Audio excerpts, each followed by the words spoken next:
151ನೇ ವರ್ಷದ ಗಾಂಧಿ ಜಯಂತಿ ಹಾಗೂ ಸ್ವಚ್ಛ ಭಾರತ್ ಅಭಿಯಾನದ 62ನೇ ವಾರ್ಷಿಕೋತ್ಸವದ ಪ್ರಯುಕ್ತ ಪುತ್ತೂರು ನಗರಸಭೆ ವತಿಯಿಂದ ಸ್ವಚ್ಛತೆಯ ಬಗೆಗಿನ ಜಾಗೃತಿ ಮೂಡಿಸುವ ವಾಹನ ಜಾಥಾ ನಡೆಯಿತು. ಪುತ್ತೂರು ಶಾಸಕರಾದ ಸಂಜೀವು ಮಠಂದೂರು ಅವರು ಹಸಿರು ನಿಶಾನೆ ಹಾರಿಸಿ ಕಾರ್ಯಕ್ರಮಕ್ಕೆ ಚಾಲನೆಯನ್ನ ನೀಡಿದ್ರು. ಈ ವೇಳೆ ನಗರಸಭೆಯ ಸುಮಾರು 10 ವಾಹನಗಳಲ್ಲಿ ನಗರಸಭಾ ಸಿಬ್ಬಂದಿಗಳು ಜಾಥಾ ನಡೆಸಿದ್ರು.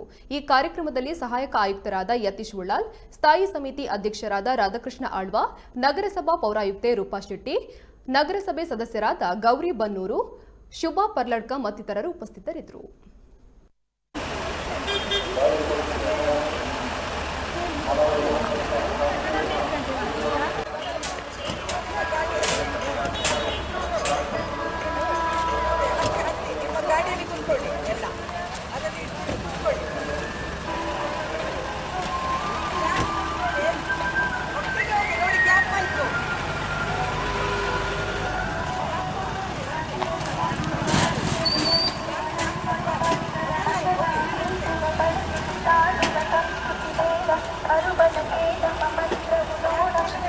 ನಗರಸಭೆಯಿಂದ ಬರುವ ರಾಜ್ಯ ಸಂಘಟನೆಗಳಿಗೆ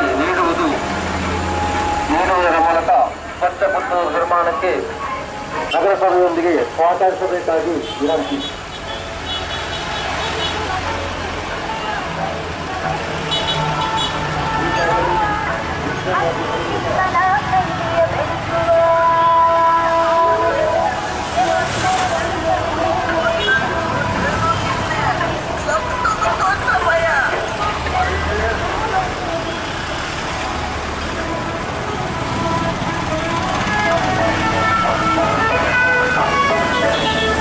ಇಲಾಖೆಯಲ್ಲಿ ಸ್ವಚ್ಛತೆಗಾಗಿ ಆರೋಗ್ಯದ ಬಗ್ಗೆ ಒಂದು ಇಲಾಖೆ ಇತ್ತು.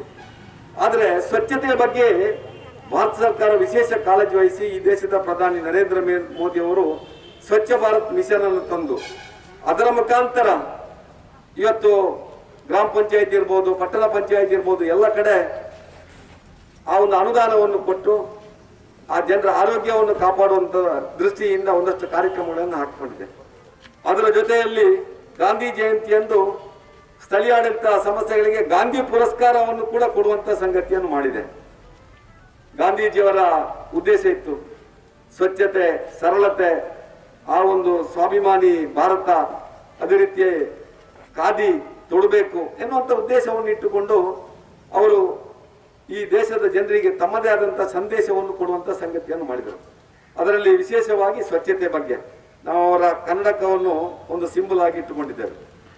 ಆ ಕನ್ನಡಕದಲ್ಲಿ ನೋಡಿದಾಗ ಎಲ್ಲಿಯೂ ಏನು ತ್ಯಾಜ್ಯ ಕಾಣಬಾರದು ಅಂತ ಎಲ್ಲ ಕಡೆ ಸ್ವಚ್ಛತೆಯನ್ನು, ಆ ಒಂದು ಸ್ವಚ್ಛ ಪರಿಸರವನ್ನು ಆ ಕನ್ನಡಕದಲ್ಲಿ ಕಾಣಬೇಕು ಅಂತೇಳಿ ಬಹುಶಃ ಅವರ ಕನ್ನಡಕವನ್ನೇ ಸಿಂಬಲ್ ಆಗಿ ಇಟ್ಟುಕೊಂಡು ಸ್ವಚ್ಛ ಭಾರತ್ ಮಿಷನ್ ಇವತ್ತು ಈ ಕಾರ್ಯಕ್ರಮವನ್ನು ಆಯೋಜನೆ ಮಾಡ್ತಾ ಇದೆ.